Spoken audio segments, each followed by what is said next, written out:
Here I have Suzuki S Swift, and let me show you how to use the vehicle alert information menu on this device.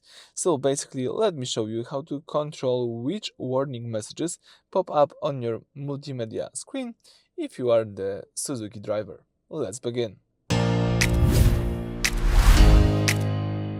So at the very beginning, let's start by using the standard home screen of Suzuki infotainment system. Choose here the settings, so this gear icon.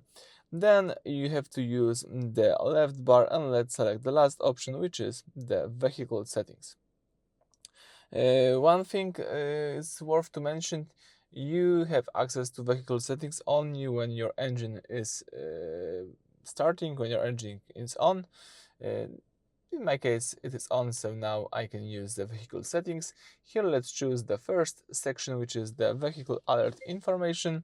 And as you can see here, you've got a few things that you can enable or disable. If you would like to enable or disable, let's use just this switcher, this toggle. As you can see, if you tap anywhere, you can simply turn on or off the section, the feature. So let's go from the top of the list, and here you've got the warning information. As you can see, this is the master switch. If this is off, you might not see general system warnings, so let me keep it on. Then you've got door open, display a warning if you start driving while a door or trunk boot is not fully closed. It's better to have this enabled, but it's not like something so important, so it depends on your preferences. You've got here also the parking brake. So number 3 alerts you if the handbrake, parking brake, is still engaged while you are trying to pull away. It's a good idea to have this enabled.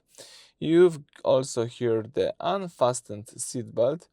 So shows a visual reminder if the driver or a passenger hasn't buckled their seatbelt.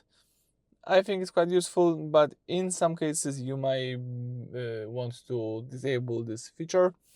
You've got here also the icy roads, as you can see right here, a weather-related warning that appears when the outside temperature drops near freezing, usually 4 degrees or below, suggesting that roads may be slippery.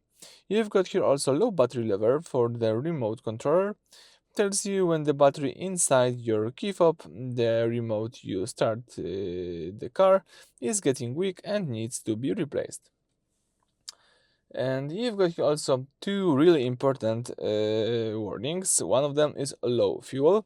So shows a warning when your gas petrol tank is nearly empty and you need to find a refueling station.